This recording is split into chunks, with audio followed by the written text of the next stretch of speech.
Shalom a todos e a todas.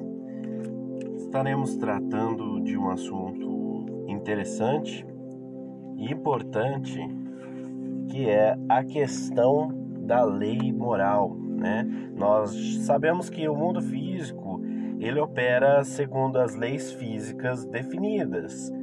E se não fosse assim, nós não poderíamos conhecer a lei da gravidade, por exemplo, né? E várias outras leis físicas, a lei da ação e reação. E a moralidade, ela também opera segundo leis definidas, leis morais, né?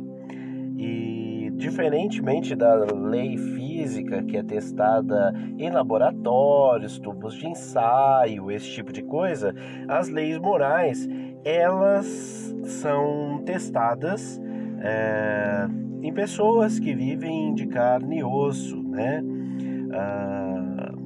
Algumas pessoas que estudam o comportamento humano, elas vão atribuir apenas a causas físicas, células nervosas, associações de estímulos e reação, mas as ações e valores morais ultrapassam essas meras considerações físicas. É verdade que as leis elas operam lado a lado, tanto a física como a moral. As leis físicas não governam as ações morais, assim como as leis morais não afetam diretamente os atos físicos. Então, nós lembramos que há dois tipos de leis, a lei física e a lei moral. A física é a lei da ação e a lei moral determina a ação.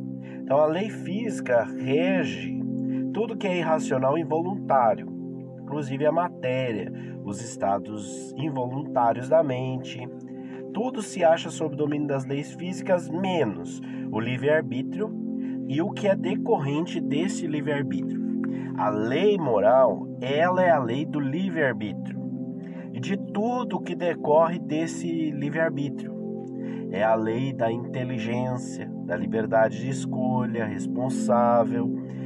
Ela não obriga ninguém a nada, mas apresenta a razão humana os valores que devem ser preferidos e as consequências das opções feitas. É somente por essa forma que a lei moral e o governo moral procuram influenciar a livre escolha do indivíduo. Ela opera através de motivações e governa por meio da razão. Então, a lei moral e a lei física são duas leis diferentes. A lei moral aplica-se diretamente às deliberações tomadas, à deliberação de praticar um ato, às deliberações envolvidas na execução daquele ato, que são uma condição da decisão original, né? Alguém que, por exemplo, ele determina que ele vai roubar algo. Todo o ato físico dele está embasado em uma decisão moral. Os atos físicos em si não são morais nem amorais. Imorais. Eles são apenas atos físicos. Mas o que é feito daqueles atos físicos, sim, são decisões morais, e essas decisões elas se encontram no coração, na mente da pessoa, na intenção e no propósito da pessoa, e isso que está no coração é transmitido para a vida. Nós podemos ver isso no livro de Jacó 1,15, Tiago 1,15. Então a cobiça, ou o desejo, ou a consciência, depois de haver concebido da luz o pecado, e o pecado, uma vez gerado, uma vez consumado, uma vez feito, gera a morte. A cobiça, o desejo, concebe no momento em que obtém o consentimento da vontade. Então, o desejo, ele acontece no momento em que a pessoa determina e escolhe aquele determinado ato, aquela atitude. Nós vamos ver também os atributos da lei moral. Ela tem diversos atributos e características permanentes. A primeira delas é a subjetividade. Ela é e deve ser uma ideia da razão, cultivada na mente do indivíduo, né? Para que o indivíduo possa ser considerado um agente moral livre, ele precisa ter algum conhecimento interior sobre o que é certo e errado. Isso quer dizer que a pessoa deve conhecer certos valores e, portanto, se acha na obrigação de tomar deliberações com relação a eles. É neste ponto que a consciência começa a operar. É ela que entra na idade da responsabilidade. Outra coisa, a objetividade é o segundo ponto. A lei moral pode ser considerada como uma norma de dever prescrita pelo legislador supremo, Adonai, e vindo de fora do nosso ser. Sendo Deus onisciente e sábio, ele sabe perfeitamente o que é bom para nós e o que não é. Assim sendo, o supremo legislador, ele tem o direito e a obrigação de revelar-nos a norma de dever e de aplicá-la. A terceira característica, o terceiro atributo da lei moral é o preceito. Não pode conter elementos de força em nenhum sentido que possam evitar a não conformidade da vontade ao preceito. Dessa forma, esse preceito poderia confundir-se com uma lei física. Vamos explicar um pouquinho. O amor, ele não pode ser forçado pela própria natureza do amor. Ele só pode ser dado voluntariamente. Se a obediência não proceder da vontade do coração, não é verdadeira obediência. O mesmo se aplica ao pecado. Ninguém pode ser obrigado a pecar. Pode ser persuadido, mas não obrigado. Então, na verdade, a expressão agente moral livre é redundante, porque a deliberação moral é uma decisão livre por sua própria natureza, né? E principalmente apontando também as consequências lógicas, no reconhecimento de que a vontade é livre e de que o pecado e a santidade constituem atos voluntários da mente. Tanto o pecado como a santidade é uma escolha moral.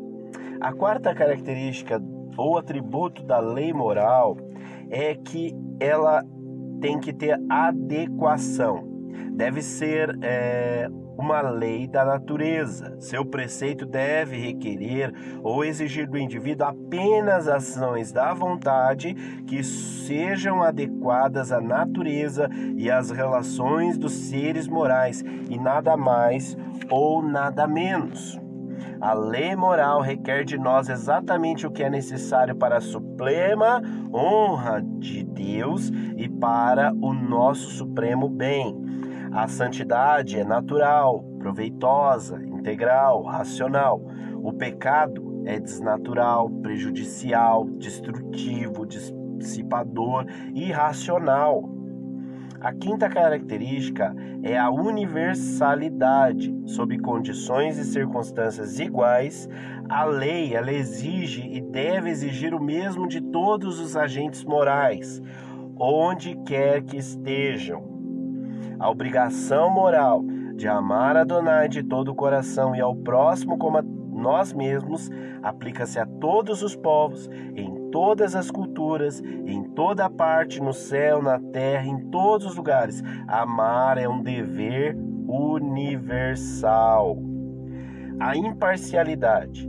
A lei moral não faz acepção de pessoas. Ela exige as mesmas coisas de todo mundo. Qualquer pessoa que tenha raciocínio e conhecimento é um agente moral responsável. Nenhum agente moral está isento da lei moral. Ninguém está isento da lei de amar, nem mesmo o próprio Elohim. Quanto mais clara for a nossa percepção do que é valioso para Adonai e para os outros, maior é a nossa responsabilidade buscar esse bem para Adonai e para o nosso próximo também. Como é maravilhoso o amor de Adonai! Ele tem um conhecimento perfeito, infinito, do que realmente é o melhor para todos. E o seu amoroso coração acha-se perfeitamente sintonizado com esse conhecimento. Ele busca o bem supremo com todo o coração perfeito. Como é grande a sua Kedushá, sua santidade, como é perfeito o seu caráter. A sétima característica da lei moral é a exigência feita pelo preceito deve ser possível para o indivíduo. Se algum preceito, mandamento exige algo naturalmente impossível, ele não pode ser uma lei moral. Quem fala sobre a impossibilidade de se obedecer à lei moral, fala de contrassensos. Tudo que a lei moral exige do homem é possível. Tudo. Aquilo que não podemos fazer por decisão própria, acha-se fora da jurisdição da lei moral e da obrigação moral. Ok? A única impossibilidade que existe é o seguinte: não podemos fazer aquilo que nos recusamos a fazer, assim como só podemos fazer aquilo que decidimos fazer. Mas isso é apenas a manifestação externa da ação e não o coração. A recusa é uma decisão deliberada. Nenhum pecador pode viver para Deus enquanto se recusar a isso. E isso é pecado. A oitava característica é a independência. É uma ideia eterna e necessária que vem da razão divina. É a regra de conduta divina eterna e autoexistente. É a lei que a inteligência divina estabelece para si mesma. Sendo uma lei, é totalmente independente da vontade dele, assim como a existência divina. Então, a lei do amor sempre vai exigir o que a vontade de Adonai exige. Com base nos valores de si mesmos, por si mesmos, estabeleceram obrigatoriedade. Assim, a vontade de Adonai se torna muito preciosa, porque ele é o único meio que nós podemos nos assegurar de que, da maneira certa, dos interesses de valor infinito. A vontade de Adonai é o meio obrigatório pelo qual alcançaremos esses fins, mas não é um fim em si mesma. A nona característica é a imutabilidade. A lei moral nunca pode ser modificada. Ela pode se nunca modificar e nunca pode se modificar. A responsabilidade que cada um de nós tem pelos outros e pelos seus atos é proporcional ao conhecimento moral. Amarás Adonai teu Elohim de todo o teu coração, de toda a tua alma, de todo o teu entendimento. Este é o grande primeiro mandamento. O segundo, semelhante a este, é amarás o teu próximo como a ti mesmo. Destes dois mandamentos dependem toda a Torá e os Navim. A Torá é a lei de Adonai, as instruções de Adonai e os profetas. Isso está em Matitiahu 22, 37 a 40. A lei moral exige isso de todo agente moral, nem mais, nem menos. Ninguém poderia ir além disso moralmente, ninguém pode ficar aquém disso moralmente. Ok? Mesmo, por exemplo, se uma pessoa sofre uma pancada forte na cabeça e se torna deficiente, né? Ainda assim pode amar a Deus com toda a sua mente, embora esta não seja a mesma. A 10ª característica dos atributos da lei moral é a unidade. A lei moral propõe a todos os agentes morais apenas um objetivo supremo, o de buscar a Deus, e todas as suas ordenanças se resumem em uma palavra: amor e benevolência. A lei moral é a ideia de uma perfeita, constante e universal consagração do nosso ser à busca do supremo bem deste ser. É impossível prestar obediência apenas parcial à lei moral. Ou amamos Adonai de todo o nosso coração e ao nosso próximo como a nós mesmos, ou não amamos. Muitas vezes amamos com um conhecimento, com uma compreensão que estão longe de ser perfeitas, mas obedecemos com o coração perfeito, de acordo com o conhecimento que nós temos, ou então não obedecemos. Yeshua disse o seguinte: ninguém pode servir a dois senhores, porque ou há de aborrecer-se de um e amar o outro, ou se devotará a um e desprezará o outro. Mateus 6:24. A 11ª característica da lei moral é que ela é recomendável. Aquilo que é acima de tudo bom é recomendável. Aquilo que é recomendável é exigido pela lei moral. Esse fator de ser recomendável pode estar em discrepância com a letra da lei moral, mas nunca com o espírito dela.